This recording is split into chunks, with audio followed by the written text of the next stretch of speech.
Sitaram Yechury CPIM के general secretary थे, मतलब चीफ थे। उनका जाना भारतीय राजनीति और खास तौर पर लेफ्ट राजनीति के लिए किस रूप में देखते हैं? क्योंकि बहुत एक सोबर फेस रहे हैं, स्माइलिंग फेस थे और एक तरह से इंटेलेक्चुअल भी रहे हैं और एक कह सकते हैं लिबरल पॉलिटिशियन रहे हैं, जो लेफ्ट की पॉलिटिक्स है, और उनके निधन को आप किस रूप में देख रहे हैं?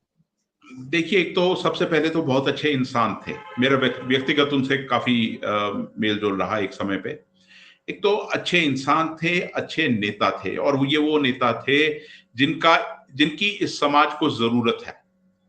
वो हमेशा सोशल इक्वालिटी के लिए, जेंडर इक्वालिटी के लिए, उन लोगों की राजनीति करने वाले लोगों में सबसे आगे खड़े नेताओं में उनको पाया जाता था, और उससे कभी उन्होंने कॉम्प्रोमाइज नहीं किया। उन चीजों पे कभी कॉम्प्रोमाइज नहीं किया उन्होंने। वो सोशल इक्वालिटी के बहुत बड़े मतलब जो थे पैरोकार थे वो उस चीज के। और फिर हम सब जानते हैं कि बहुत पढ़े लिखे इंसान थे। उनके साथ बैठना ही अपने आप में एक बहुत बड़ा लर्निंग एक्सपीरियंस होता था।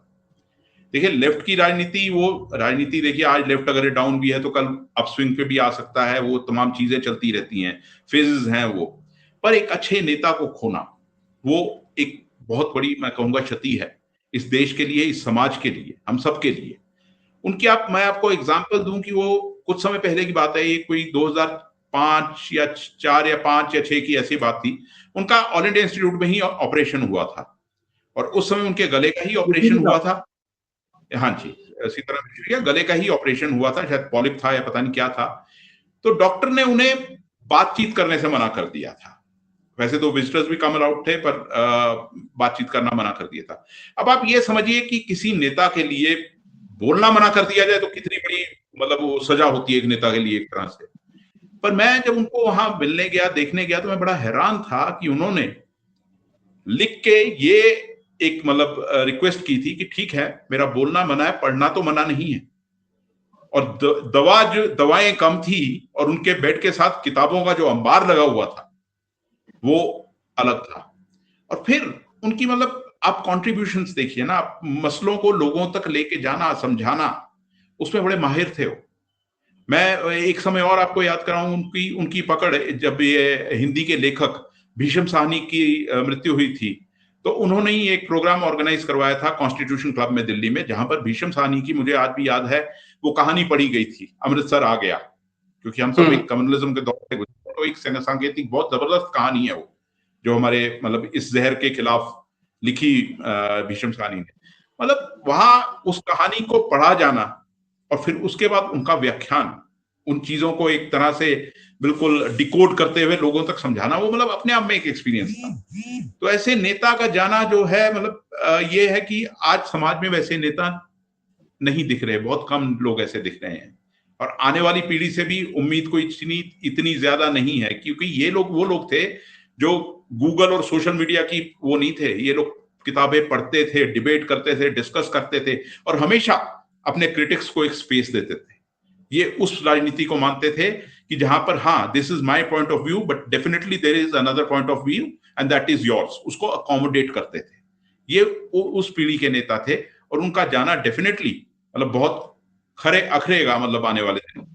जी बिल्कुल, सीपीआई के अतुल अंजान एक बहुत ही पोटेंशियल थे। उसके अलावा सीताराम येचुरी सीपीआईएम के अतुल अंजान भी अनफॉर्चुनेटली गुजर गए हैं, और अभी ये सीताराम येचुरी। लेफ्ट की जो पॉलिटिक्स है सेंट्रल लेवल पे, आप अब आगे इसमें क्या देखते हैं? क्योंकि एक बहुत ही, देखिए, जैसा आई टोल्ड थी, बहुत पोटेंशियल थे और एक एक्सेप्टेबल भी थे, बेसिकली उनकी एक एक्सेप्टेंस थी। नहीं, देखिए देखिए, जो उनकी जो क्षति है वो तो पूरी हो नहीं पाएगी। उनकी जगह तो कोई नहीं ले पाएगा। पर हाँ, जो मूल्यों की राजनीति उन्होंने की, डेफिनेटली वो जगह मतलब और नेता आएंगे। वो इस चीज, एक थॉट को तो नहीं रोका जाता ना, थॉट तो बहती रहती है, वो तो आगे जाएगी ही जाएगी, वो एक चीज है। पर एक जो वैक्यूम है वो डेफिनेटली रहेगा, चाहे वो अतुल अंजान की बात करें, चाहे हम सीताराम येचुरी की बात करें। और ये वो आदमी थे ना जो मतलब ओपन थे हर चीज के लिए। मुझे याद है 2004 5 6 की ही बात है, 5 6 6 7 की बात मैं कहूंगा। ये वो दौर था जब, आपको याद होगा, लालू प्रसाद यादव आईआईएम अहमदाबाद में लेक्चर देने गए थे कि रेलवेज का टर्न अराउंड कैसे किया जा सकता है और कैसे हुआ है। उस समय आपको याद होगा रेलवेज बहुत समय बाद थोड़ा अच्छा परफॉर्म कर रहा था, रेलवे प्रॉफिट में गया था, तो उस पे लालू का लेक्चर था वहां पर। तो उसके बाद आईआईएम ने सीताराम येचुरी को बुलाया वहां पर। अब सीताराम येचुरी, वो एक डिबेट था उस समय कि भाई आईआईएम जो है उस समय तो टोटली एक बिल्कुल विपरीत आइडियोलॉजी का दौर चल रहा था, बिल्कुल ही कैपिटलिस्ट मॉडल और कैपिटलिस्ट बातों का दौर था। तो वहां एक डिबेट चल रहा था लोगों में कि भाई क्या वहां जाना चाहिए नहीं जाना चाहिए। तो इनका मानना यह था नहीं, मुझे वहां जाना चाहिए और वहां अपना पक्ष रखना चाहिए कि ये भी एक राजनीति होती है, ये भी ये मूल्य है, ये भी इश्यूज हैं जिनको एड्रेस करना है। हमारे देश की ज्यादा जनता है, उन जो मतलब जो बहुजन लोग हैं, ज्यादा लोग जो हैं, उनके इकोनॉमिक इश्यूज हैं, उनके सोशल इश्यूज हैं, उनकी भी बात करनी उतनी ही जरूरी है जितनी कि आपको जो दूसरा मॉडल है उसकी आप बात करते हैं। तो ऐसे नेता आप कहां मिलेंगे आप? उनकी कोई रिजर्वेशन वैसी नहीं थी, कोई भी उन्हें बुलाता था, बात करना चाहता था इश्यूज पे और समझना चाहता था और उनसे डिबेट करना चाहता था, वो हमेशा ओपन रहते थे। तो इस तरह की राजनीति की आज आप भी समझते हैं इस देश को कितनी ज्यादा जरूरत है, खासतौर पे जो पिछले हमने 10 साल में देखा है कि जहां पर लोग अपनी पार्टी की नहीं सुनते तो बाहर के लोगों से तो क्या डिबेट करना चाहेंगे, और प्रेस से तो खासतौर पे कभी उन्होंने गुरेज नहीं किया। मुझे याद है हम किसी भी समय उन्हें फोन करते थे और किसी भी मुद्दे पे उनसे अगर ये उनका पक्ष लेना चाहते थे या उनके विचार सुनना चाहते थे, उन्होंने कभी हमें निराश नहीं किया। तो ऐसे लोगों की बहुत ज्यादा जरूरत है।